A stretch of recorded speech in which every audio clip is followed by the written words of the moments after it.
Olá! O presidente Jair Bolsonaro sancionou, com alguns vetos, a Lei da Liberdade Econômica. Ela chegou ao Congresso na forma de uma medida provisória e foi modificada por deputados e senadores. A ideia do governo era flexibilizar regras trabalhistas e eliminar entraves burocráticos, na perspectiva de gerar mais emprego e renda. E aqui com a gente está a juíza Noêmia Porto, presidente da Associação Nacional dos Magistrados da Justiça do Trabalho, a Ana Matra. Como vai, doutora Noêmia? Tudo bem, obrigada pela oportunidade desse debate. É um prazer tê-la aqui também e queria falar também da democracia aqui dos nossos pontos de vista, que é um programa de economia, mas que trazemos pessoas de outras áreas, como a senhora que é da área jurídica, para falar da questão da liberdade econômica que tem muito afeita à justiça do trabalho. Vamos começar com um tema que talvez tenha sido o tema mais polêmico, que é o que ficou tecnicamente sendo chamado de desconsideração da personalidade jurídica. A senhora pode traduzir isso do juridiquês aí para nós? Sem dúvida. A chamada Lei da Liberdade Econômica, o que ela tenta fazer? Dificultar o acesso da justiça aos bens dos sócios das pessoas jurídicas. Normalmente acontecia como? Isso quer dizer, o dono da empresa tem lá a sua casa, 2 casas, 3 casas, e isso não vai mais comunicar entre o dono da empresa e a própria empresa. Ou seja, se a empresa falir, está devendo funcionário, não vai poder mais tomar os bens dessa pessoa. Poderá, com algumas restrições. É isso que estabelece a Lei da Liberdade Econômica. Quais são elas? Os juízes, ao observar que, na prática, há prova de fraude patrimonial, confusão patrimonial, isto é, o patrimônio do sócio se confunde com o patrimônio da empresa, por exemplo, ou há uma intenção de fraudar os credores, ou uma intenção de esconder e limpar esse patrimônio com finalidade ilícita, o juiz, ainda assim, pode desconsiderar a personalidade da empresa e atacar e ir direto aos bens dos sócios. Da perspectiva dos trabalhadores, a senhora acha que isso vai dificultar muito, por exemplo, o saneamento de dívidas deixadas por essas empresas? Me parece que a ideia da Lei da Liberdade Econômica é justamente dificultar que os credores em geral e os trabalhadores em particular consigam receber o seu crédito acessando os bens dos sócios. Ela traz mais entraves, o que causa para nós uma preocupação, que é a preocupação da possibilidade de uma impunidade. Tá, e a senhora, como a senhora vê essa questão frente, por exemplo, a senhora falou da confusão entre propriedades dos donos da empresa e a empresa.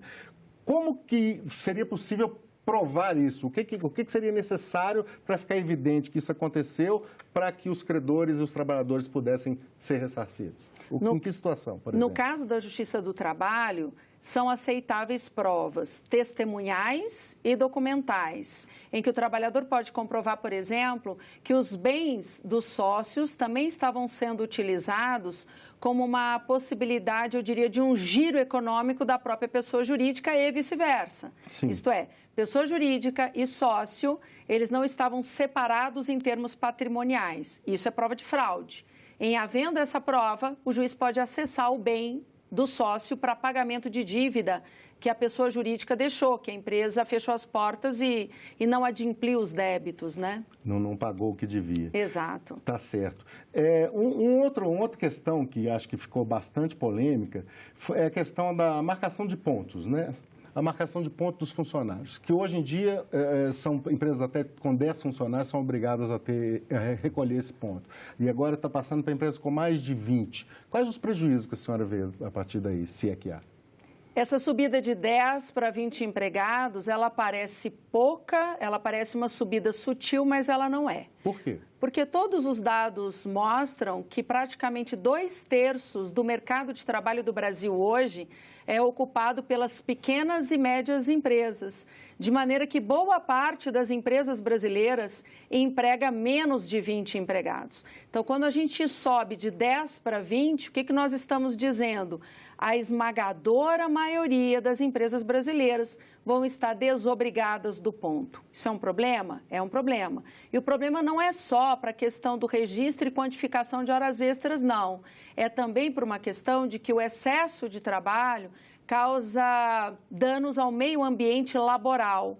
Então, isso potencializa mais riscos de acidente do trabalho e de doenças profissionais. E aí o Brasil é o quarto no mundo nesse tipo de infortúnio. Havia algumas questões na primeira edição da medida provisória que previa, por exemplo, a extinção das CIPAs, né? A diminuição, a limitação. E isso, assim como a questão da jornada de trabalho aos domingos, isso foi ficando pelo caminho. Como é que foi a tramitação disso? Eu sei que a senhora veio várias vezes aqui no Congresso Nacional tratar desse assunto. A senhora acha que isso foi pressão da sociedade? Isso foi um consenso? Como é que a senhora vê isso? Durante o final de junho, mês de julho e início de agosto, de fato, a Ana Matra, no que pôde, contribuiu tecnicamente com o debate político, que era justamente para mostrar os aspectos do meio ambiente laboral. Eu acho que não foi exatamente uma questão de pressão, mas mesmo de conscientização, tanto de deputados e senadores, com um compromisso com uma política pública de saúde e de meio ambiente laboral. A senhora acha que foi isso que prevaleceu no final? Eu acredito que sim. Acredito muito nessa questão da boa-fé da política brasileira. Tá. Bom, eu queria chamar aqui, a gente preparou algumas artes aqui para o nosso programa. Eu queria chamar a primeira delas, que a gente está falando aqui das metas do governo. O governo, com essa medida, ele propôs que a gente tivesse a geração, com a MP da Liberdade Econômica, a gente haveria até 2020 a geração de 3 milhões e 700 mil empregos e um aumento aproximado de 7% no Produto Interno Bruto brasileiro. Quais as chances a senhora vê da gente chegar nisso? E essa liberação, ela é boa para a geração de empregos? Com sinceridade, vejo esses dados com muito ceticismo, não acredito neles, porque todas as pesquisas revelam que não são leis que geram emprego, não são leis que dão desenvolvimento econômico. A reforma trabalhista é uma prova disso. Ela veio entoada numa promessa de aumento de emprego e 2 anos depois o que nós temos é mais desemprego e mais informalidade. Na verdade, gerar emprego e aumento da produtividade brasileira depende de fatores muito complexos e muito diversos. Não é, por exemplo, diminuir o controle de ponto do trabalhador, não é, por exemplo, aumentar a liberdade econômica das empresas que necessariamente vai gerar empregos. E se gerar postos de trabalho, a gente também tem que questionar qual a qualidade dos postos que estarão sendo gerados. Mas o desemprego efetivamente diminuiu. Que tipo de desemprego? O desemprego medido pelo IBGE. A última colocação do IBGE, a gente cai para 11,8% contra a última medição do trimestre anterior de 12,5%. Então, o desemprego na estatística caiu. E nessa estatística estão considerando, o que é um problema, o aumento dos trabalhadores intermitentes, que é uma categoria que foi gerada pela reforma trabalhista.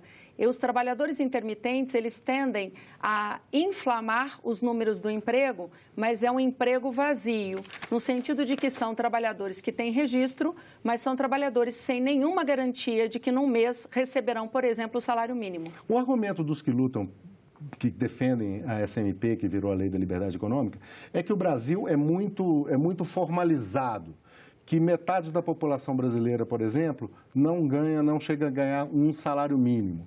E que, abrindo a perspectiva dessas pessoas poderem trabalhar por conta própria, seja se tornando MEI, seja por outro trabalho, seja até mesmo na informalidade, isso abre mais mercado para essas empresas, uma vez que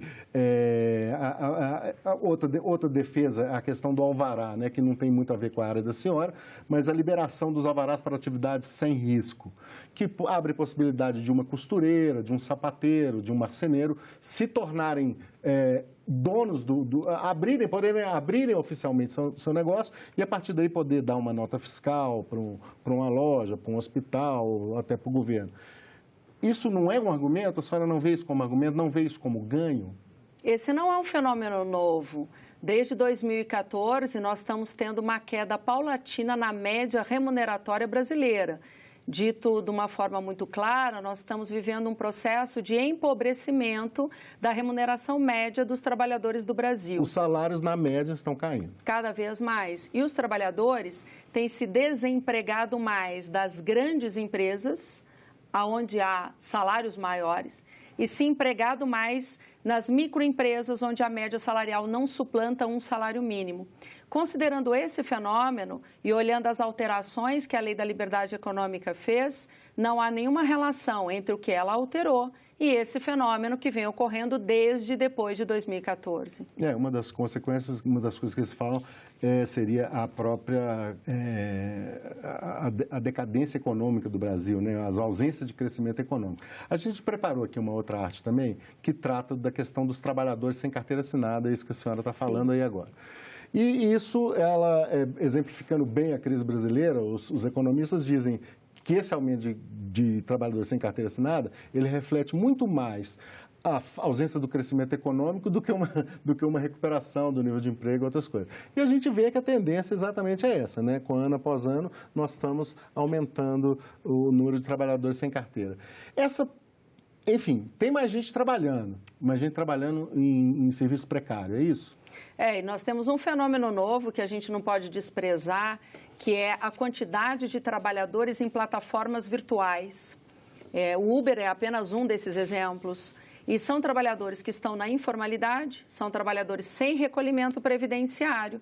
É um negócio que não necessariamente recolhe para o fisco e até hoje, mais de 30 anos depois da Constituição, o Parlamento brasileiro ainda não tem nenhuma lei regulamentadora do fenômeno da automação, que é justamente isso. Eu substituí os chamados trabalhadores efetivos, o trabalhador protegido, por mecanismos tecnológicos de trabalho. Então, um fenômeno que não é só brasileiro. Nós temos muito trabalho, muita necessidade de trabalho, mas não necessariamente uma proteção jurídica capaz de abarcar a todos. Essa precarização do trabalho, ela também traz consequências para a economia, como, por exemplo, a questão da previdência, a questão do mercado de consumo. A senhora acha que esse um ganho não compensa o outro? O que Você acontece? tem emprego para mais gente, né? Eu estou falando isso. Você tem emprego para mais gente, mesmo em situação precária, numa época de crise econômica, que é isso que esses números estão exemplificando para nós, esse ganho, ele não é válido? Ou ele é desprezível? Ou ele vai dar mais problema mais para frente? Como é que a senhora vê isso? Perfeito.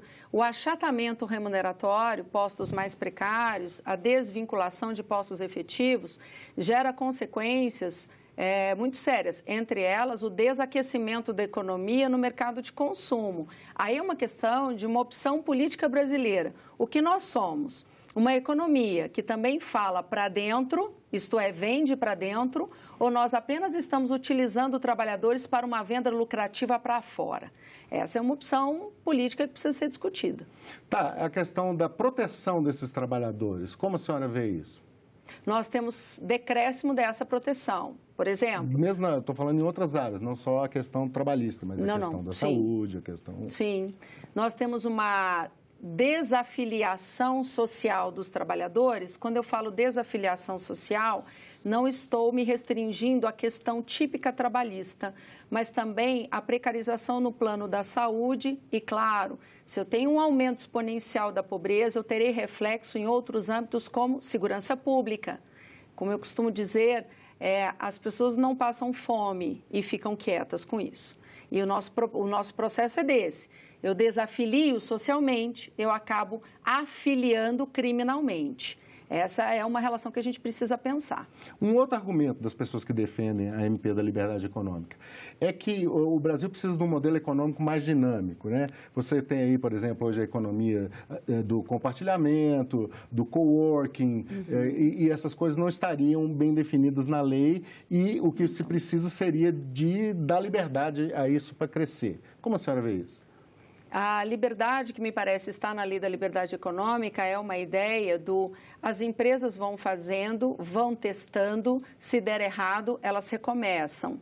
Mas veja, essa ideia é problemática, por quê? Porque eu tenho pessoas outras envolvidas, não só trabalhadores, como consumidores. Sim. Eu também tenho quem consome aquele serviço, quem consome aquele produto. Então, essa ideia eu vou fazendo e vou testando, se der errado eu recomeço, é uma ideia quase de irresponsabilidade empresarial, o que é um problema numa Constituição como a nossa, que está em vigor, que é uma Constituição de altíssima responsabilidade.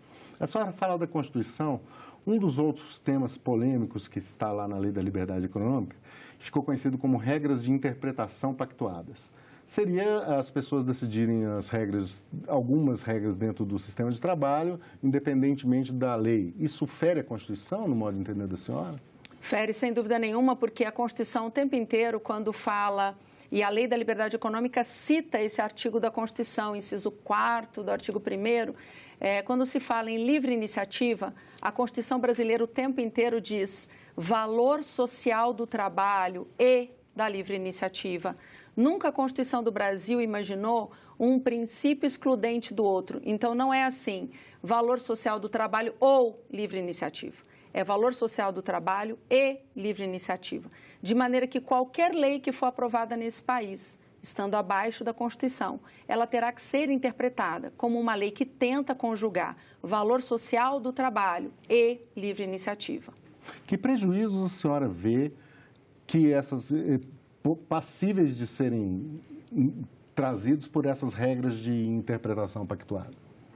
Insegurança jurídica é a primeira delas. Em que sentido? A senhora pode explicar isso mais detalhadamente? Bem no começo da Lei da Liberdade Econômica, se diz que todas as leis do Brasil serão agora interpretadas a partir da lógica da liberdade econômica. E o que isso significa?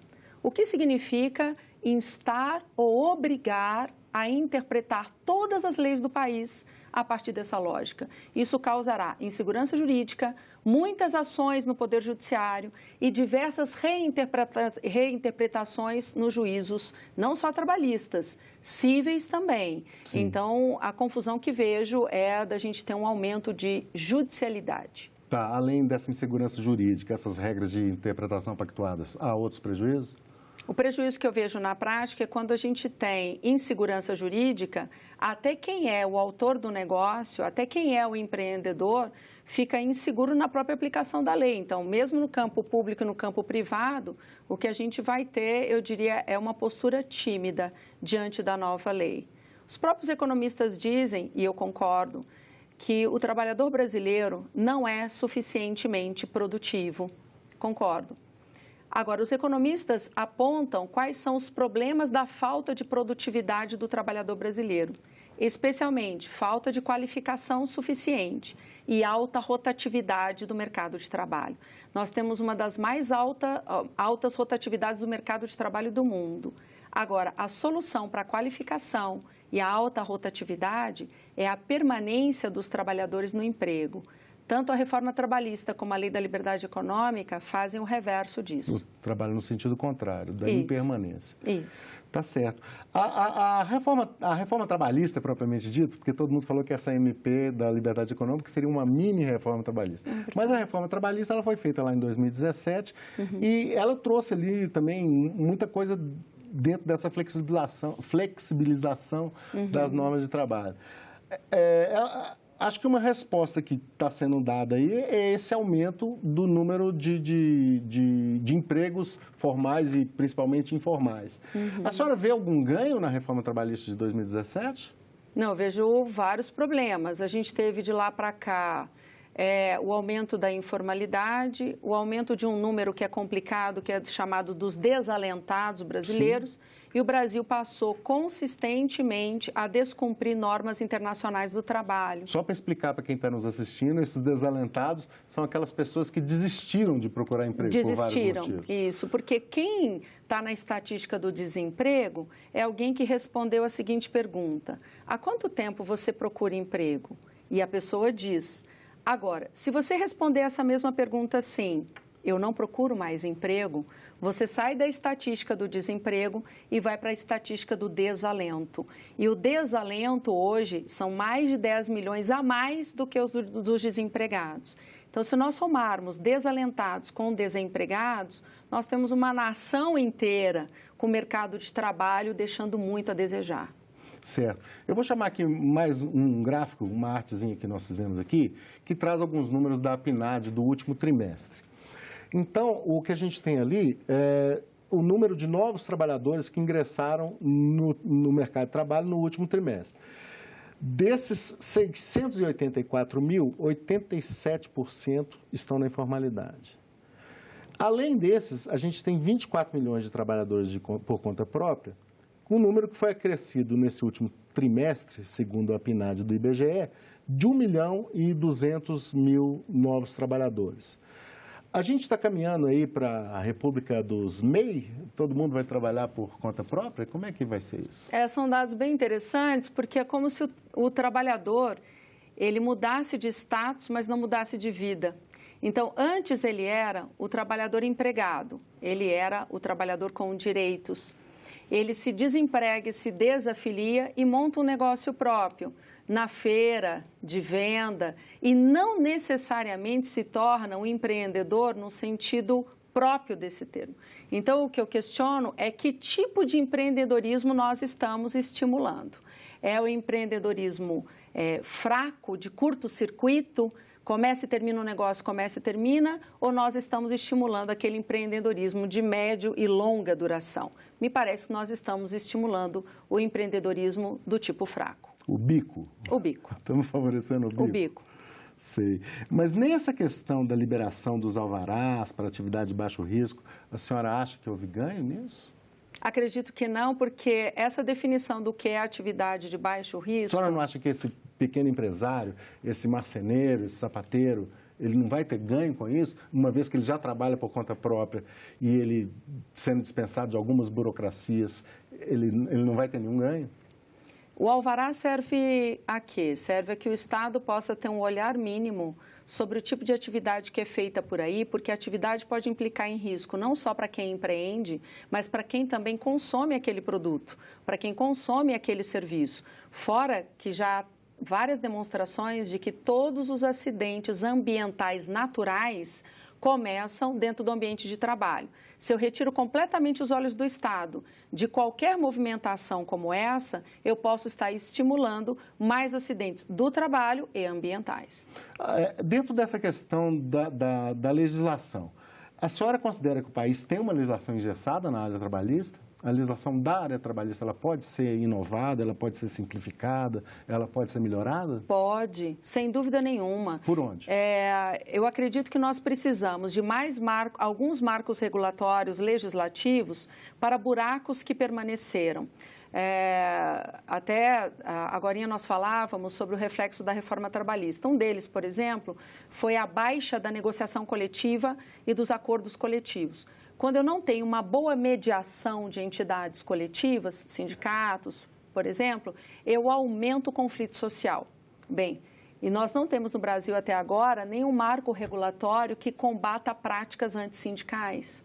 Isso é um déficit, é um débito que nós temos há mais de 30 anos. Quais seriam essas práticas? Prática antissindical, por exemplo, aquela que permite a dispensa, a retirada de trabalhadores que são líderes naturais dos outros trabalhadores, nem estou chamando ele de líder sindical, não.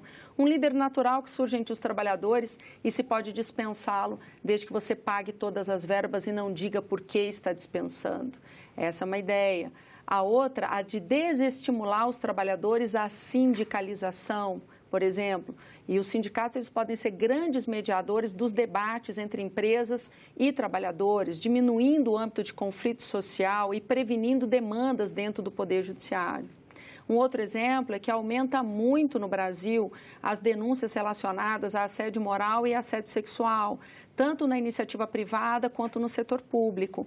E o nosso marco regulatório para ambos os assédios é muito fraco. Recentemente, a OIT, 100 anos depois da sua existência, fez publicar uma convenção nova, número 190, que tenta combater a violência no ambiente de trabalho. Até agora, nenhum sinal de movimentação do Brasil de que ratificará uma convenção como essa. Temos também o problema da questão do meio ambiente natural e do trabalho. Nós permanecemos quarto do mundo, como eu disse, em acidentes e doenças profissionais. Nada nós temos aqui de uma política pública avançada para a diminuição dos acidentes e doenças. Não só porque os trabalhadores e as famílias sofrem, mas também porque isso tem custo para o Estado, né? A doença e acidente custa muito para os cofres públicos e para o sistema de saúde. Ok. Doutora Noêmia Porto, presidente da ANAMATRA, Associação Nacional dos Magistrados da Justiça do Trabalho, muito obrigado pela sua presença aqui. Eu que agradeço, obrigada pelo debate. Ok. E eu agradeço também a você que nos acompanhou até aqui. Você pode rever esse programa em nossa página na internet senado.leg.br/TV ou no youtube.com/TV Senado. Envie seus comentários e sugestões pelo telefone 0800 61 2211 ou pelo e-mail agendaeconômica@senado.leg.br. E até o próximo programa.